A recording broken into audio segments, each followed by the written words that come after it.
দুদিন ধরে আকাশে প্রচণ্ড মেঘ হচ্ছে, কোনো রকমের বৃষ্টি হচ্ছে না। ভয়ে ভয়ে কাপড়গুলোও ধুতে পারছি না, কাপড় অনেক জড়ো হয়ে গিয়েছে। আর এই যে দেখুন, এখানে আমি যে কদিন আগে গাছগুলো লাগিয়েছিলাম কত বড় বড় পাতা হয়েছে, ভাবছি হবে না কিন্তু হয়ে গিয়েছে। আর এই পাশে তো অনেকটা মেঘ হয়েছে, তাই ভাবছি কাপড়গুলো এইভাবে রিস্ক নিয়ে রাখা যাবে না, যেহেতু এতগুলো কাপড় সব ভিজে গেলে আবার সব ধুতে হবে। কারণ বৃষ্টির কাপড়গুলো না বেশিক্ষণ রাখা যায় না, প্রচণ্ড গন্ধ করে। আর এই জন্য আমি আর কি কাপড়গুলো উঠিয়ে নিচ্ছি। আর এই তো উঠাতে এসেই তো আমার সব ডাল একদম মানে চুলার মধ্যে পড়ে কি অবস্থা হয়ে গেছে। আসলে আমরা গ্রামের মানুষ সবসময় চুলায় রান্না করতে করতেই গ্যাসের চুলাটা মানে গ্যাসটাকেও আমরা চুলাই বলতে শুরু করেছি। যাই হোক, মানুষ অভ্যাসের দাস, এটাই আর কি।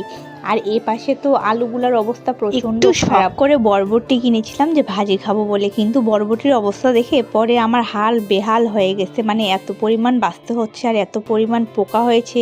আসলে রাতের বেলা নিয়েছি, একদমই বুঝতে পারিনি, তাই অনেকগুলো এভাবে আমাকে আর কি বাছে বাছে ফেলে দিতে হয়েছে। আর পরে এইভাবে একটা একটা করে বাছে নিতে হয়েছে।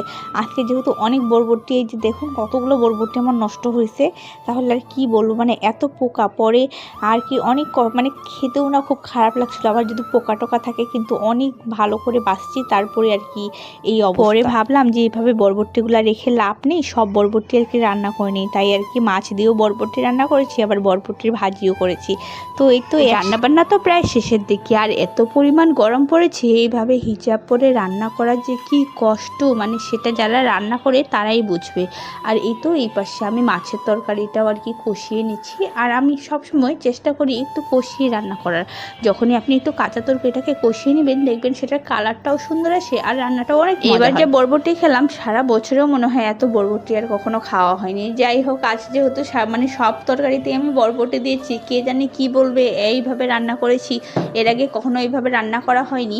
আর মাঝেও আমি কখনো কিন্তু বরবটি খাইনি, সাধারণত আমরা বরবটি ভাজি খেয়ে থাকি। যাই হোক, চলুন, যেহেতু রান্না করেই ফেলেছি, তাই আছে এগুলো দিয়েই মানে দিনটা পার করি।